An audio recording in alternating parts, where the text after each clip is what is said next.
Hello and welcome to session 2 of the Children's Tradition Conference.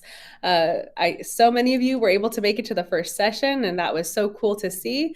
I know this one is at a little bit of a funky time, depending on where you are in the world. It might be landing around dinner time, but for those who can make it, I am so glad that you are here. Just a few reminders. If you have questions throughout the session that you would like answered in our Q&A, you can go ahead and put them in the question box. Ariel my assistant will be gathering them for me, and we will get to discuss those. So the more questions you ask, the better session 5 can be. So make sure you leave those questions. Secondly, we have our giveaway for session 2. So I want to show that off. So this is my copy, not the copy you will receive. But for our giveaway for this for session 2, we're doing poetic knowledge, which of course, if you are familiar, if you're in the tool shed, then you will know that I have been teaching through poetic knowledge for about 5 or 6 months now, and it'll probably be another 6 months before we're done. But you will get your own copy of this, and you will get a 1-year subscription to the Toolshed for free. So that is the giveaway for today. So if you want to participate, just make sure you have put your full name and location in the chat, and Ariel will then collect that and let me know before the end of the session who is the winner of our giveaway. There were a number of comments in the last session, people asking for my notes or different quotes and books and things. So just know that I will get my notes put up in the tool shed within this weekend. So right now, the funny part about writing notes, at least for me, is that I will script certain sections, but then I rarely actually follow my own script. So it's more like the mental process of writing it out for me. And then ultimately, when I'm actually doing this, I don't need the script as much. So that's more the funny part, is that I'm going to need to go through and kind of, sift out, what did I say? What did I not say? But I completely understand you wanting notes, and we'll be happy to provide them, like I said, in the tool shed. So you can look for those sometime within the next couple of days. If you're really eager, shoot me an email and I can, send them your way, the unprettied, unedited version. But we need to dive right in, because while I finished a few minutes early for session 1, I can almost guarantee that will not happen for this session. And in fact, it is very likely I'm going to have to cut myself short, and this talk might bleed into the next talk, because there is just so much to say on this topic. I know as far as the curriculum goes, this was one of the most meaningful additions to in the spring update, but from the beta, was that the deeper I had gone into Senior's work, the more I had gone into his philosophy and got access to things like his unpublished manuscript, Idea of a School, the more I realized how this idea of the ages of man was central to the whole philosophy. And so that is something that is now, the entire curriculum is structured around the ages of man. It is no longer structured. The beta was structured by Charlotte Mason's forms, but the spring edition, which is really just what it is, in case there's any confusion, when I call it the spring edition, I'm just meaning to distinguish it from the beta. I am not meaning that there's going to be a new edition every year. There's not. So don't be looking for that. The idea, my intention with this was that you can buy one book, and that it'll last you for the 7 years of your students' school year's education, maybe longer if you get it when they're a nursery student. So that is the goal with it. But the entire thing is structured now with that idea in mind, of exactly what we're going to talk about, the ages of man. So let me begin by saying that the classical educational renewal has been going on for around 40 years. And anytime you have a renewal, some sort of a revolution, a reformation, whatever it is, there comes a point where you have to redefine terms for clarity's sake, right?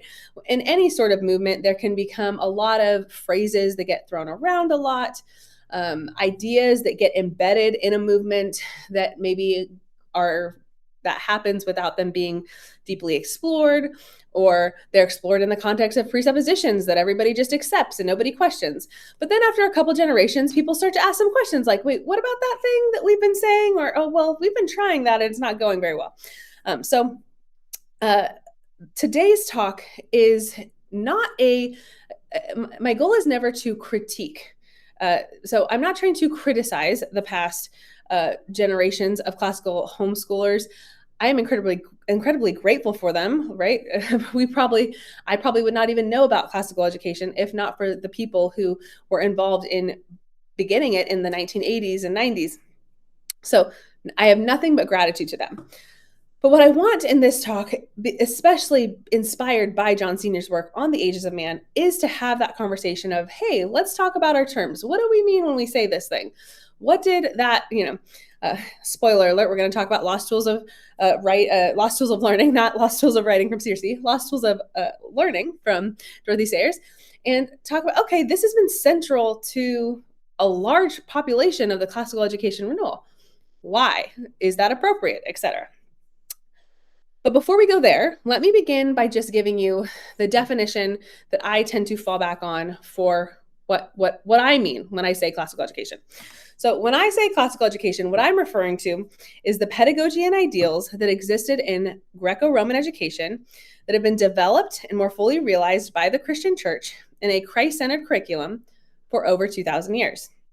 And I love to use Dr. Christopher Perrin's phrase, who says, this is the kind of education that begins in wonder and leads to worship, to wisdom, and to fruitful work.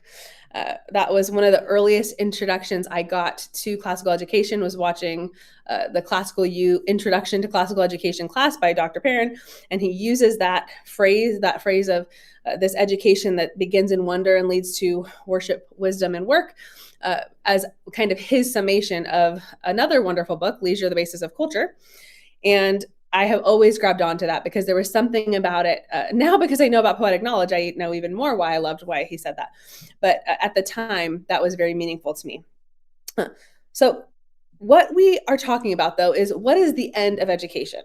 So that's the definition that I'm meaning. When I'm calling something classical, I'm meaning, well, I can prove where it came from historically, and that not only did it exist at one time in history, but that it was then continued to be passed down through the Christian tradition in particular.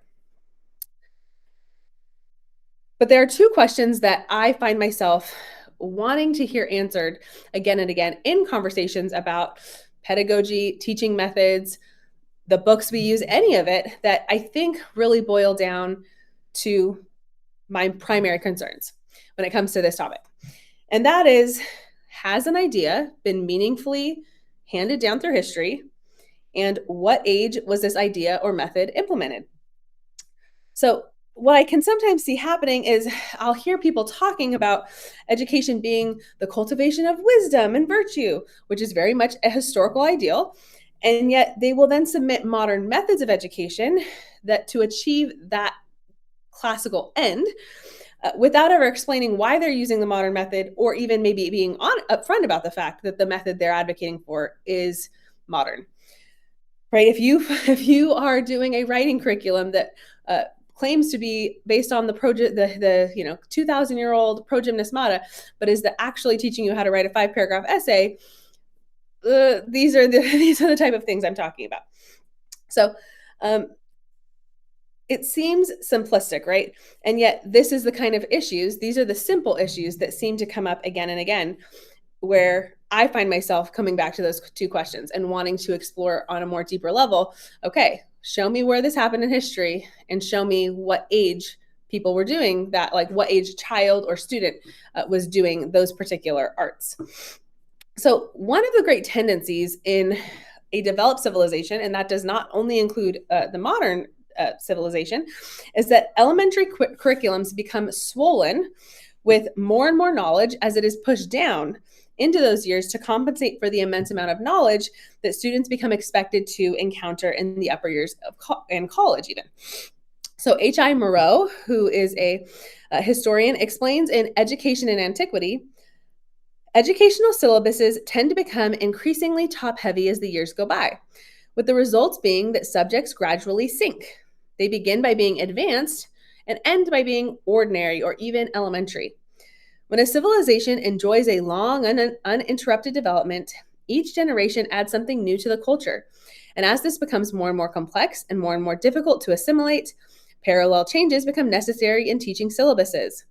The new subject matter is at first absorbed by the higher education, which is the immediate reflection of contemporary culture. But as this cannot expand beyond a certain point, it is soon obliged to unload some of its material upon the lower grades. The same thing can be seen happening today. Primary school education has puffed itself up with encyclopedic pretensions, which has taken it from the secondary schools, and the secondary schools, in their turn, have taken over what used to be advanced science and philology. So we have this issue that, again, is not only a problem in modernity, but certainly I think we have observed happen in modernity, is that the elementary curriculum becomes progressively more bloated as there's more and more knowledge and information funneled down from the older years. Education in various Greco-Roman cities up into the Christianized medieval world didn't have some perfect monolith for 2000. Well, let me say this: the Greco-Roman cities before the Christianized medieval period were not some monolith. So I don't ever want to try to paint it as if, oh, it was all exactly the same. But there were definite threads. There were definite patterns that were consistent between the Greeks and Romans that were then carried through even the Christian period. And what Moreau observed was that there were cycles that happened within these city states and even within different countries in the medieval period. So elementary, or what was called grammar school, it would reach a bursting point. So the education would, get all bloated, get inflated, and it would reach this bursting point where then basically the educators at that time would then be like, we got to get back to the basics, right? Okay, we've blown this up way too large. Now we need to get back to the basics. And I suspect that is what we are experiencing right now. Is we have so many subjects, so many learning goals in public education that have been pushed earlier and earlier, and yet it only keeps producing worse and worse results. Maybe you have seen online when people will showcase a standard for students who were in first grade in the 1950s, and it'll be something like, oh, they need to have finished learning all their letters, identify colors, things like that. Whereas I can only speak for my own state, but I know California state standards for first graders that by the end of the year, they're writing full paragraphs, which boggles the mind. But I don't think this is merely an issue in public education, like broader education or state approved standards. I think there is a similar issue that has taken place in the classical education movement of the 80s, and largely because there was a thread of, for many people, part of what was compelling about classical education wasn't maybe so much that it was this education in virtue, but that it was excellent, it was elite, it was the best. And so that propelled them on to embrace methods that may or may not have been ideal for students.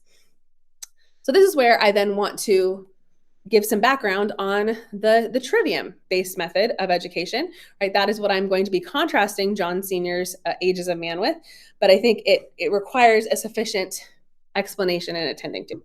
So for those who are not familiar, the classical movement of the 1980s in many spheres was largely initiated by an essay that Dorothy Sayers presented at Oxford in the 1940s, actually, that was called The Lost Tools of Learning.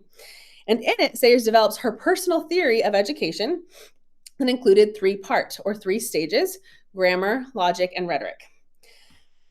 Now, if you're not familiar with what those stages are, grammar was to refer to what elementary schoolers, and they were what she called poll parrots, right? So they were just memorize. And then with the logic student, they were supposed to be more argumentative. And so then that was when you're supposed to teach them like logic and debate. And then high school students, or what she called, she refers to it as rhetoric, but she also calls it the poetic phase, which is not, she's not meaning poetic in the way that I traditionally am using poetic when I refer to things like poetic knowledge. But she referred to this rhetoric or high school / poetic stage as, oh, this is when students are supposed to be interested in integrating their knowledge and formulating unique ideas and expressing them beautifully. So that was like the three categories, right? That they're supposed to, that her theory is that the trivium, which is the first three arts of a liberal arts education. There are 7 liberal arts. The liberal arts are the historic curriculum of the college and university for thousands of years. Well, the college and university have only been around for 1,000 years, but yes, even before that, that was the curriculum of what people were learning as if they were going to be educated or considered educated. So the liberal arts are essential to classical education. That is undeniable.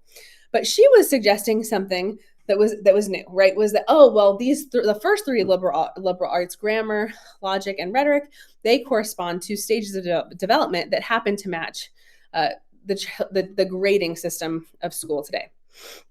So the thing about that is I can understand why people were captured by this essay. She articulates a lot of things that personally I would completely agree with, and I think most people in the classical education movement would agree with, which is that she expresses concern for students who are being taught in a way that would leave them stunted and unable to keep growing and learning into adulthood. She lamented the disintegration of subjects into the disintegration of knowledge into airtight subjects. And she venerated Latin studies and said that students who learn Latin do not need to be subject to scientific grammar lessons in English. All three of those things I want to give a hearty amen and yes to. I completely agree. And she is certainly referencing a tradition when she says those things. And I think the fact that educators became focused on this was coming from a very positive place, that we all understand that there is a natural development that human beings take, right? The way a 5-year-old learns is not identical to the way a 10-year-old learns, which is not identical to the way a 17-year-old learns. We understand this, right? We know that while they are all human, that human is developing and growing. Unfortunately, the ideas that I just mentioned that I find quite commendable in the essay are not the ones that have really gained popularity with people who have used her trivium-based method. They're certainly not the ones that have received the most airtime. Rather, there are three things that have been left the largest impression on the classical education project. And that is what I've already mentioned, her historically unprecedented application of the trivium as stages of learning, her notion that the rote facts memorized by children are pegs upon which ideas will come to hang later, and I'll explain what that means in a bit, and her conviction that the sole end of education is to teach men how to learn for themselves. Now, if based off of the last session, you already know that I would have a strong disagreement to say that the sole end of education is merely to teach people how to learn for themselves. But this was her assumption. This was, and she stated it very clearly. Anytime I'm quoting her, by the way, I'm quoting from the Lost Tools essay. And she wasn't discreet about this. She tells you again and again, this is what I think the goal of education is, and that is going to shape what pedagogies and methods she thinks are acceptable.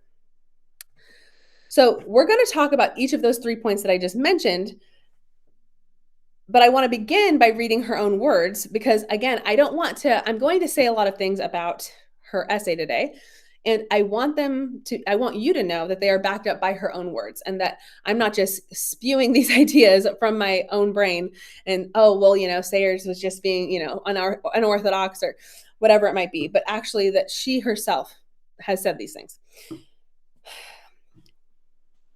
As we talk about these 3 points, we're going to begin by reading Sayers' own words, where she tells us that her ideas are the application of a very old idea, the liberal arts, to a new sphere, childhood. She said, "My views about child psychology are, I admit, neither orthodox nor enlightened." Right? So she tells you at the beginning of her essay that she knows what she is telling you and what she is describing is not in keeping with historic pedagogy. So we return to the question I asked earlier, has this idea or method been meaningfully handed down through history? But Sayers herself self-professedly tells us, no, this idea I'm about to give you, it has not been handed down by history. These are my own ideas. While the liberal arts that she used to form her theory are tremendously classical, applying grammar, logic, and rhetoric as stages of learning was novel. And in her essay, she explained that her theory came from what she viewed as a relationship between her own childhood experiences and the liberal arts. So she was someone who had loved the liberal arts, studied them in college, And then she thought that it reflected her own experience as a child. Which is to say that there probably is room to suspect that some children work this way. Maybe there are some children, some people who might reflect back on what who might reflect on what she says and think, "Oh yeah, I think that does match with how I learned." I think that is a small minority of people, but I'm open to that possibility. That I certainly wouldn't say that Sayers was inaccurately representing her own childhood. And I think part of what can make this confusing is that there was, in fact, a grammar education, and it was called a grammar education historically. So students would historically go to, first, they would go to a grammatist, then a grammarian, and then the rhetoric teacher or rhetoric teacher. So basically there was like a primary and secondary school, which was all grammar school. And then they would go off to the rhetoric teacher where they would learn logic and rhetoric at the same time. So on the one hand, when you're talking about this idea of grammar and rhetoric to refer to the education that's happening at those ages, there was some historic precedent for that. It just wasn't in the way that she was meaning it. When she's meaning it as, oh, this is what I mean by grammar, this pull parrot rote memorization, that is farther from what was happening historically. In the liberal arts tradition by Kevin Clark and Robbie Jane, they give a wonderful definition of what a grammar education had meant historically. Grammar means learning to read and write, to hear and speak Latin and later Greek. It means gaining a knowledge of the history, literature, and even geography necessary for understanding. The great poets, philosophers, and rhetoricians, the scriptures and the fathers, are not simply great texts, they are the classical syllabus. The art of grammar welcomes them into their world. In the children's tradition, we are often talking about the fact that what we are trying to do is study the good books in preparation for the great books. And it's based off of this idea, right? That the classical syllabus, we are confident, is exactly like they just said. The great poets, the philosophers, the rhetoricians, the scriptures, and the fathers. This is the classical syllabus. But again, we return to my question, what age child and at what age was the idea or method implemented?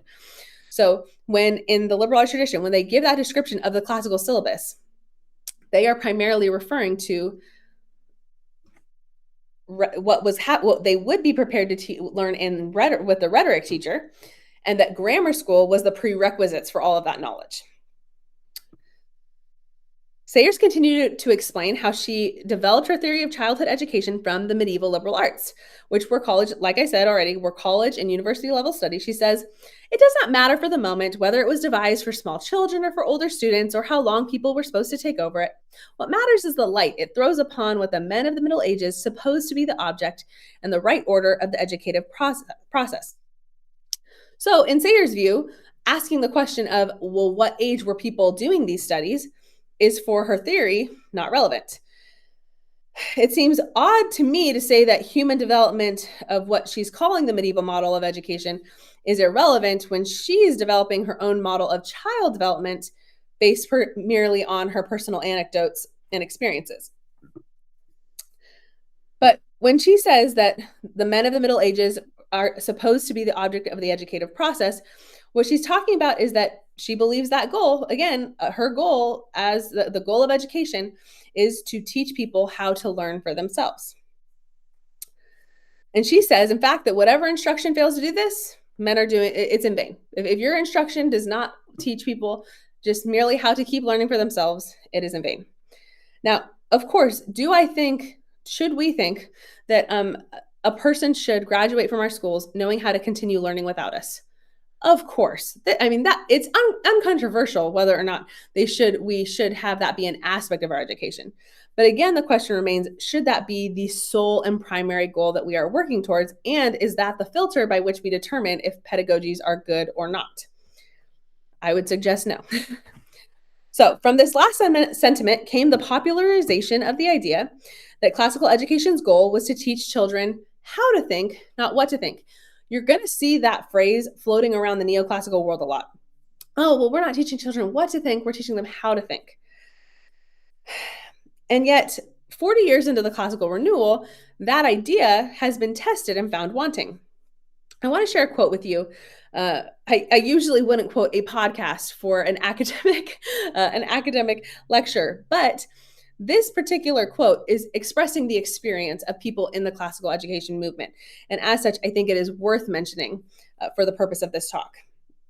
So this is from Joshua Gibbs, who did an episode on his podcast In the Trenches titled, What If There Is No Rhetoric Stage? And he is talking as a teacher, someone who's been in the classical movement. He was actually a classical student. So he's been in the classical movement for over 30 years. He's been a teacher in the classical movement for over 20 years. He says, the headmasters that I've spoken to about how to think, not what to think, are not merely skeptical of the claim. They're nearly cynical or a bit embittered that they were sold this idea and they banked on it and they ran with it for many years and it hasn't worked. And upon a fresh investigation into what is even implied by how to think, not what to think, they're a bit astounded that so many people went along for so many years with this idea. It's not classical. It's not staked in anything that's all that old. It's not older really than the Enlightenment. It's not older than the 18th century, and yet it was billed as this kind of Christian way of bringing children up. So he's pointing out a problem. Not only is this idea of how to think, not what to think, ahistorical, but it didn't even work. They're having an issue. This is not working. Which begs the question, well, what about it wasn't working, right? Why would these headmasters, why would they be cynical? What is it that for them meant that they came away going, this isn't working? I think a close observation of high school students and college students, even classical ones, will tell you that they are more like sponges, to use Joshua Gibbs' expression. They're like sponges or parrots, rather than the poetic thinkers that Sayers says that you were aiming for. So, and before you think I'm being unkind or unfair to adolescent students, I have nothing but the utmost respect for adolescent students. I simply think that if you go in talking to a 16-year-old and you're expecting them to do what Sayers described of this impressive integration and creative thought process, you're probably going to be disappointed because students at that age are much more likely to be sponging up what is happening around them, to be imitating the people in their life, the voices in their life, the books they're reading, the songs they're listening to, what they're watching on television. They sponge it all up and then they give you, they basically will try on ideas, right? They'll present an idea to you at the dinner table, but really they heard it from their friend Jimmy, right? Like they're trying on ideas and they're exploring whether or not what they really believe. But I think there is a second reason that the headmasters were more cynical. And the reason, and that is one that I personally observed. So while I was not classically educated myself in our homeschool, I did run closely in a homeschool crowd that had a group of classical students, what I would now refer to as neoclassical students. But what I have observed with my own eyes is that this idea of students who were taught under this premise of how to think, not what to think, often turn around and use the tools that they were given and being handed in their classical education, and they use those tools to debunk their Christian faith, right? The very faith that their parents, that their teachers were seeking to transmit, they use those tools and, in fact, use it to deconstruct. This, of course, is extremely troubling. It's troubling to me as a parent. It's troubling to me as someone who knew many people who took this path. And it has left me with many questions about, well, what is missing in the classical education movement that has led to this problem?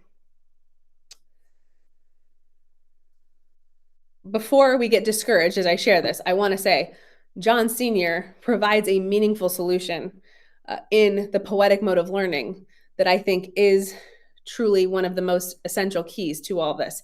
So do not think that I'm expressing my concerns or worries about this issue without having something more encouraging coming. But not only was the outcome of this method, of this how to think, not what to think, was that proving ineffective, but additionally, classical school teachers are waking up to the fact that the method itself and the theory of things like fact pegs to retain knowledge in the grammar years doesn't even work. Classical school teacher and eventual home educator Rachel Woodham shared her firsthand experience of spending years implementing Sayers' pole parrot theory of the grammar years with her fourth grade class, only to find out that when she moved on to the 11th grade class, that it had not produced the fruit she had been promised. In an excerpt from an article that she wrote for the Circe Institute titled Charlemagne and the Case Against History Timelines, she said, "When was Charlemagne crowned the first Holy Roman Emperor?" I asked with great anticipation. I strategically turned to a student who had been at the school most of her academic career and had memorized these very timelines. She also happened to have the best memory of any student I had yet to teach. She could speed read copious amounts of Les Morts d'Arthur, remembering every detail, at times almost word for word. Eagerly, I waited for her response. She shrugged. 800. It is a good round number, somewhere in the middle of the Middle Ages. In truth, it is the only date from the timeline that I am still able to recall years later. She could not remember that fact. However, she could remember the story. The fourth grade history book included a short narrative account of the coronation. She began to recite in great detail Charlemagne's surprise coronation on that cold Christmas day. The elusive fact peg did not exist after all. What she had in her memory was a story. So we have two competing ideas, I think, two competing theories, I should say, in the classical world right now when it comes to this idea of fact pegs. So you have the Sayers approach, which is that there's a fact and that we're going to, in these grammar years, give students lots and lots of facts as pegs by which ideas will hang later. And then we have, conversely, what Charlotte Mason advocated for, which is that no, ideas are the pegs from which facts will hang. It really comes down to how do we help students remember? Memory is certainly foundational to the classical method, and that's uncontrefutable. But the question is, how do we best cultivate the memory? How do we help them remember well? And again, I think this is from the poetic mode of learning, which we will get to in session 4. Another aspect of this is that while Sayers was right to observe that children are gifted at memorization, she over-applied her theory when she assumed that it meant that the form and content being memorized was inconsequential. She says, "What that material is only of secondary importance, but it is as well that anything and everything which can be usefully committed to memory should be memorized at this period, whether it is immediately intelligible or not." So again, you see her theory, right, is that the content of what is being memorized is really not the important key, and that even if it's not intelligible to the child, which is to say, even if the child does not understand what they are memorizing, you should still have them memorize it anyway. And then in those later years of logic and rhetoric, then they're going to be able to pull on all this information that they memorized without having understanding. I'm not going to go into the content aspect of this right now, because in our next session tomorrow morning, I'm going to talk all about what is education, and it will explain why the material and content is in fact essential to classical education, that there is a proper content and material that we study, and that to say that it is of secondary importance is not quite accurate, because there is in fact a meaningful tradition, a meaningful inheritance that we are seeking to pass on to our children, and not all inheritances are created equal. But suffice it to say that once again, the material is not of secondary importance, and to use a popular phrase, the medium is the message. And this is no less true of the material and content that we fill our children's education with. So I'm going to put that on the shelf. But at the risk of sounding like a bearer of bad news, there's one more issue to address in this essay. The dual issues of believing education's goal is merely teaching students how to think as well as what to think, and then the flawed premise of the fact peg compound over a deeper issue. So those first two issues, there's some problems there, but they're not the primary issue. As I quoted earlier, Sayers was unconcerned about the age group the trivium was historically taught to.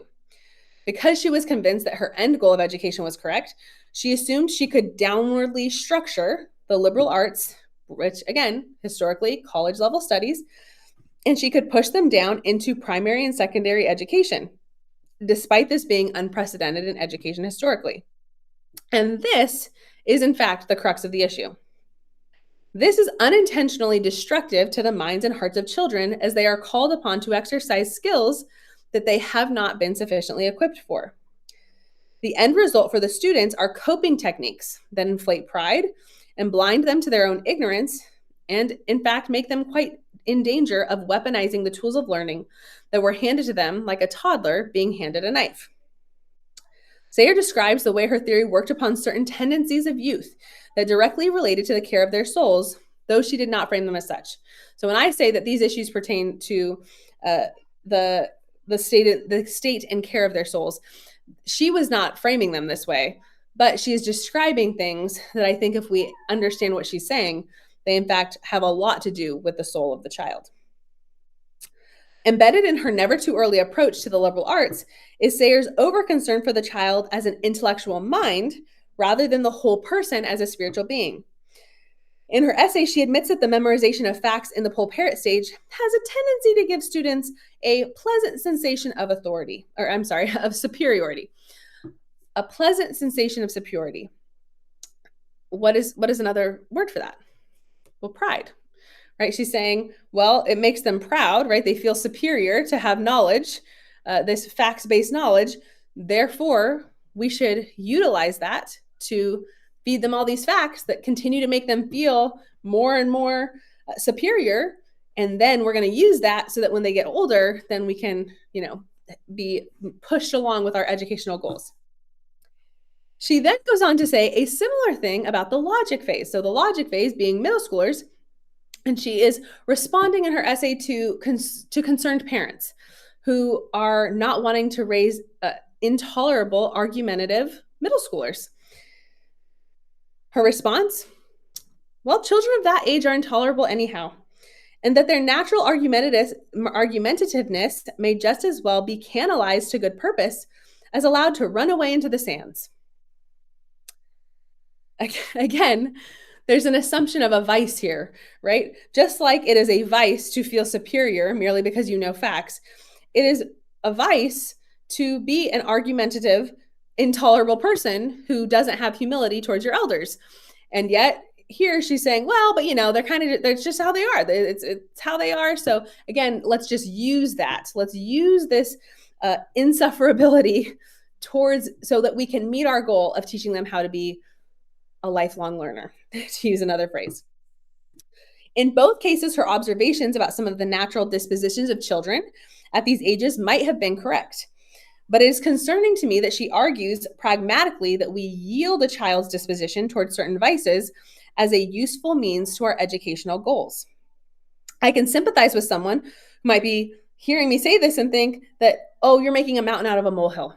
Right? Like if it was only me saying this, I would say I would completely understand. Dismiss me, disregard. I'm making too much of it.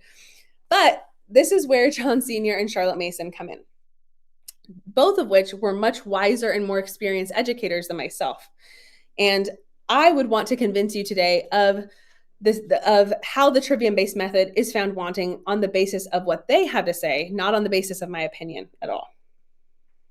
And as far as John Sr. and Charlotte Mason are concerned, their work would convince us that this very mentality of weaponizing vice to cultivate the intellect is ultimately the Achilles heel of classical education as it has been largely propagated. And it has been one of probably the primary reasons why students have spiritually floundered. So before we go any further, I want to introduce you to John Sr. and Charlotte Mason, because these are two names that I obviously already began referencing John Sr. in the last session, and will continue to reference both in all the rest of the rest of the sessions. So first, Charlotte Mason. She was a 19th century educator.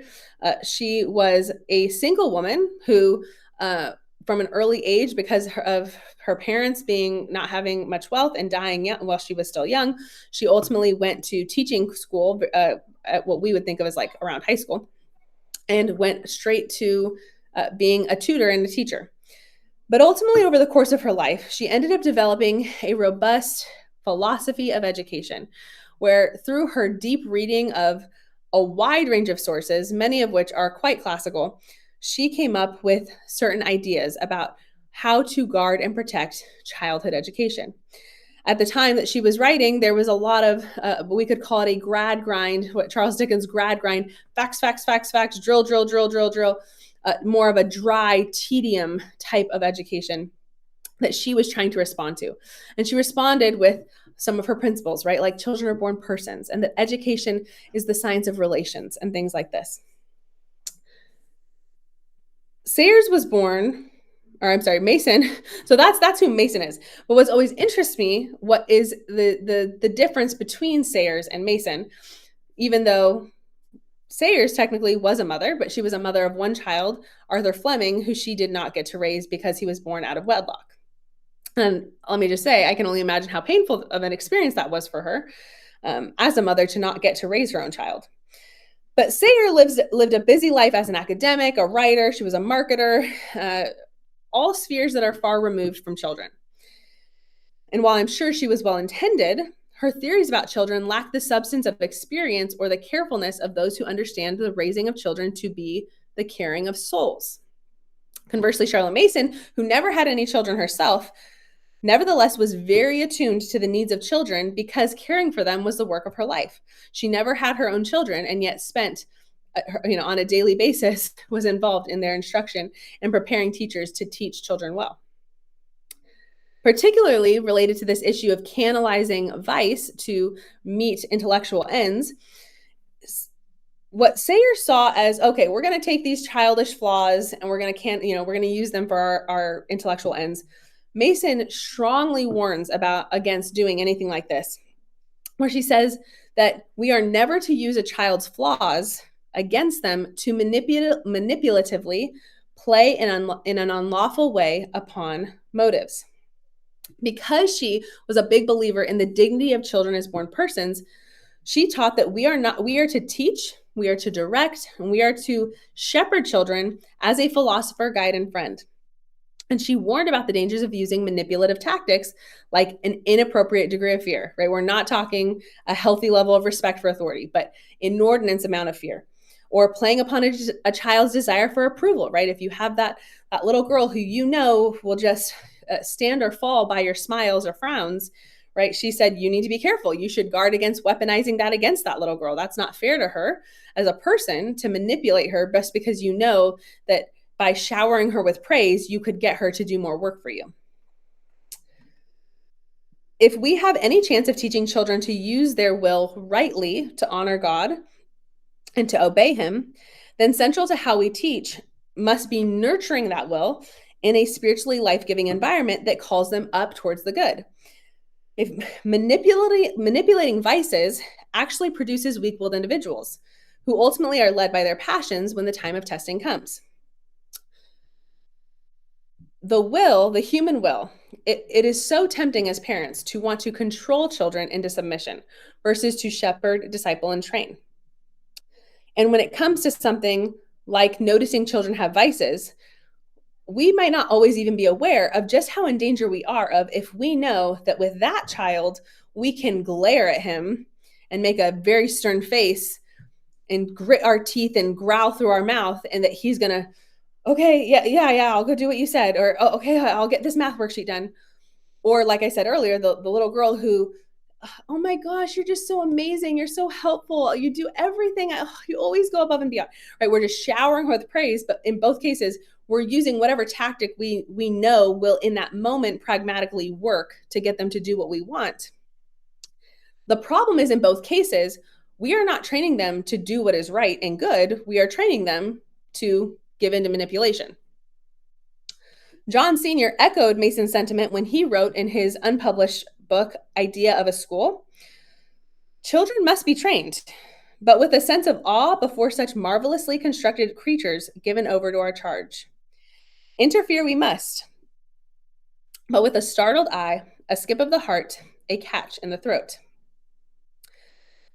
John Sr., like Charlotte Mason, saw the care for children's souls as the paramount issue of education. But who was he? So he was a father and a husband. He was a man who came to Christ later in life. He had actually been interested in Eastern religions and really tried a wide range of different religions and philosophies before ultimately coming to a saving faith in the Catholic Church. He worked at a secular university, though, called the University of Kansas, and was a great books teacher. And so, together with two other professors, Dennis Quinn and Franklin Neelick, they created a program called the Integrated Humanities Program, the IHP.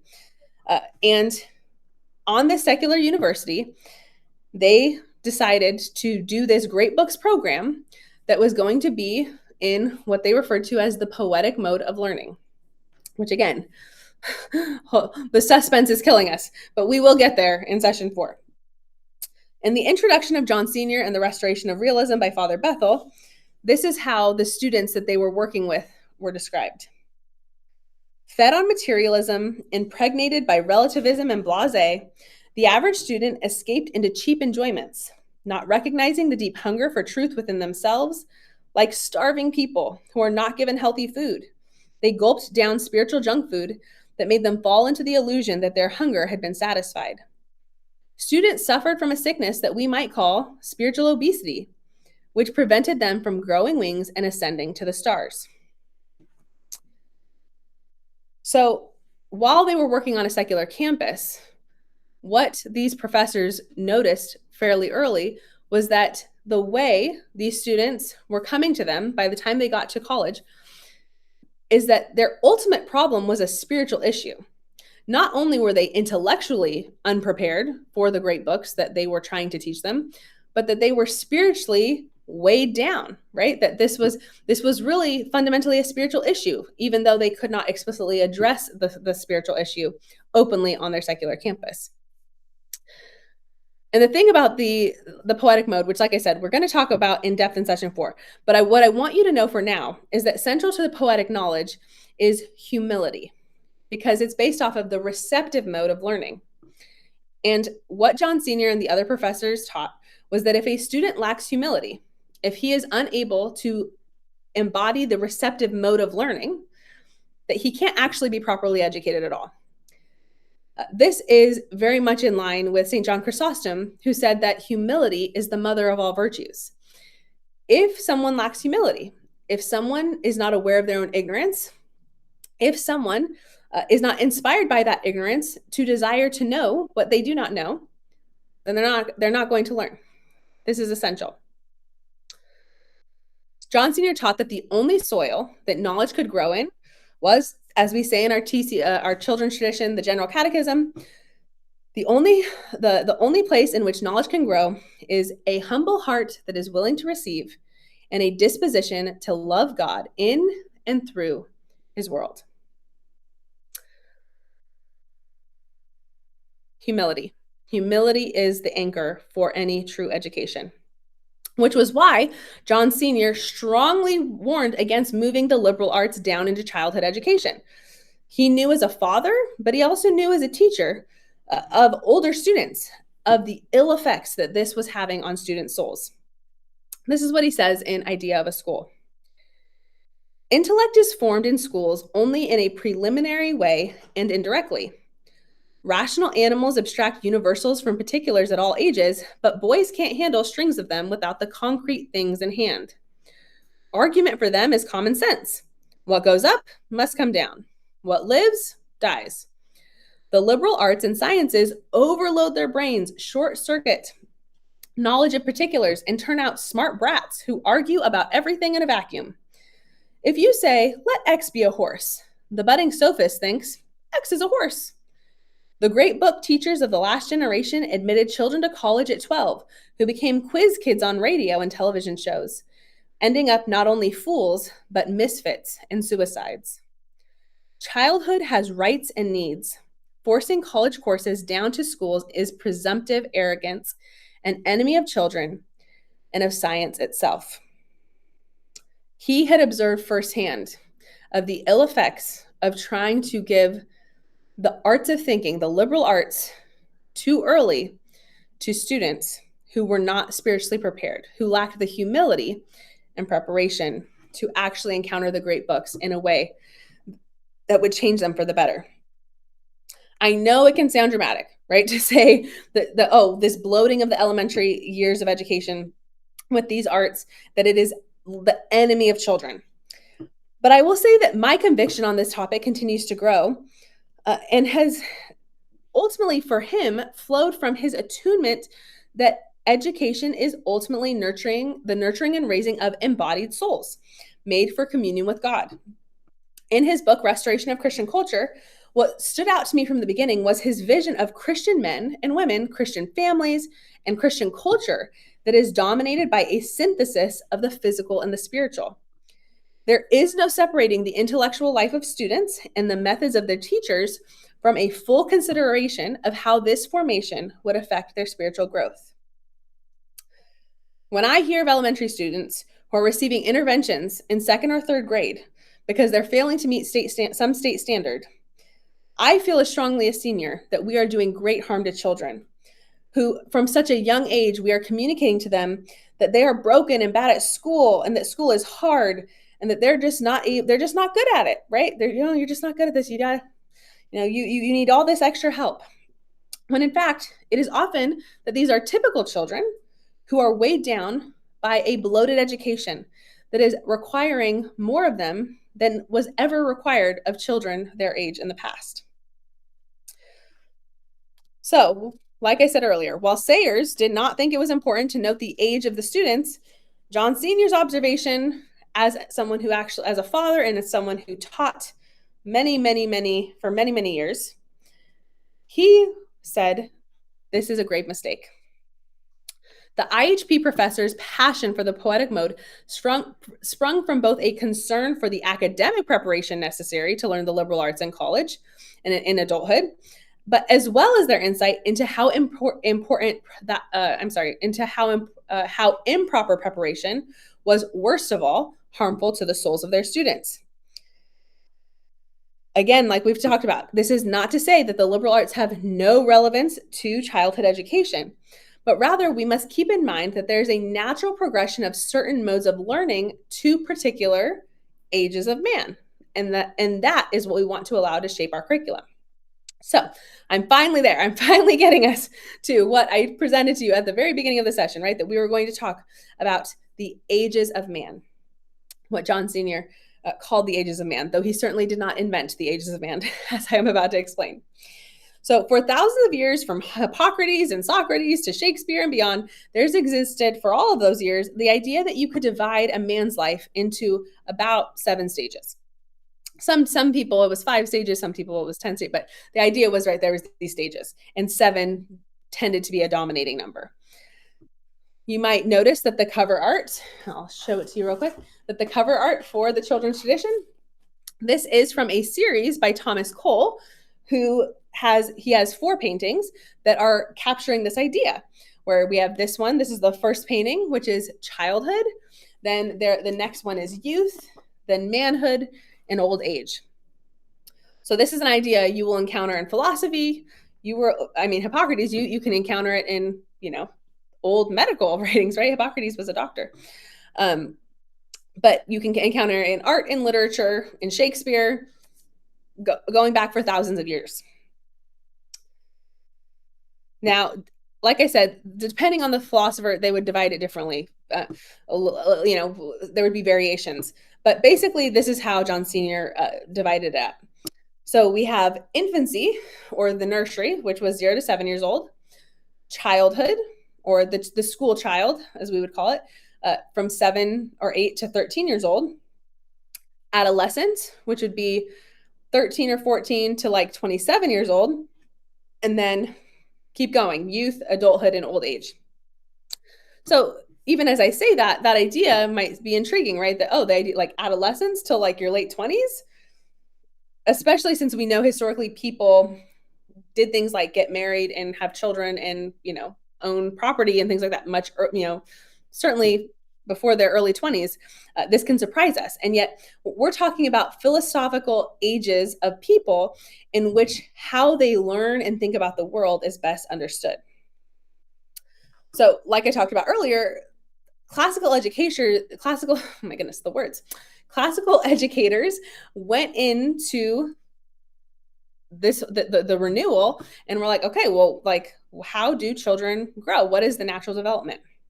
And while I think they were wrong to go with Sayers' approach for all the reasons I've just described, and her flawed idea of child development, they were not wrong to want to have education ordered according to the natural development of human beings as such. So here's what Senior recommends. An idea of a school, he says, though as modes all are present in each and all, there is a natural progression of dominance from sense, emotion, instrument, and intellect to practice. And in the art of teaching, each is coupled with one of the 5 kinds of school: gymnastic to the gymnasium, which is elementary school, music to high school, the liberal arts to college, science to graduate school, practical science to residency in the workplace. So what he was recommending, because of the ages of man, was that, okay, we have these natural ages, right? The age of the infant, the age of the school child, the age of the adolescent. And these actually correspond with the modes, the modes of knowledge, the modes of learning, that while all modes are present all the time in some sense, each age is dominated by a particular mode. And of course, this is most compelling. I think it should be most compelling because it is it's a historically precedented and is historically precedented and a developmentally conscious view of humanity, right? The ages of man. Senior did not make up any of these ideas. I will often reference John Senior, but I'm not referencing John Senior because I'm a John Senior fangirl. I'm referencing John Senior because he was a deep lover of the great tradition who knew it so intimately. You can't read any of his writings without just being aware of how deeply rooted his thought was in the classical tradition. He is always backing up his ideas, from going back to the Greco-Roman period, medievals, Aquinas, right? His ideas, there is a path that you can see where he can trace his ideas from thousands of years ago up into the present. So that is the ages of man, what they are. And because of time, I am going to stop there. Tomorrow, I will begin my talk, although tomorrow's talk is focused on what is education, and we're definitely going to talk about that. I don't want to rush past going over each of the 3 stages that pertain to childhood, right? So infancy, school children, and adolescence. So we will begin tomorrow's talk with doing a deep dive of each of those. But what I want to conclude with is that the ages of man, right, it's not only confirmed by history, but it is confirmed by, I think, common sense. I think when you come to realize, especially as tomorrow, when we go into those the 3 ages, and we look at them, I think you will find that it will make sense to you why historically this was observed, that people were divided up as developing in this manner. And it will make so much sense in terms of any observations you may have made of your children, where they're at, the season of life they're at, and how it corresponds to your homeschool. At the end of the day, our goal in all of this, right, is that we want to lead our children with humility.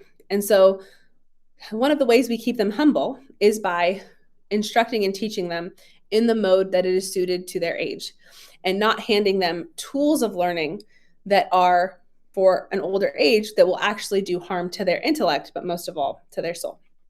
So I'm going to stop there, but let's see. Hold on.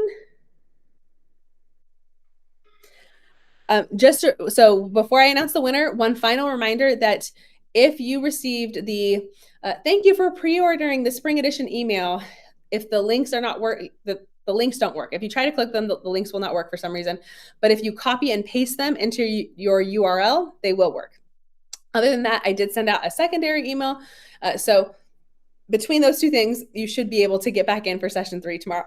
But without further ado, the winner of our giveaway for today is Emily Hindman.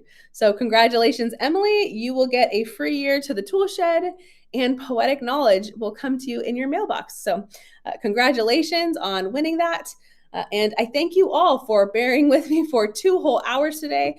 I'm very excited to speak with you tomorrow about what is education, the poetic mode of learning, gymnastics, music. I know I've used some of these terms frequently throughout even these sessions, and it's difficult because there's so much information I want to give you, and you need all of it. So trying to figure out the perfect order there was no perfect order. But I hope you all will be excited and prepared for those sessions tomorrow. And just a reminder that the Q&As will be getting saved up for session 5 at the end of final sessions tomorrow. So I look forward to talking with you all again, and I pray the Lord blesses you.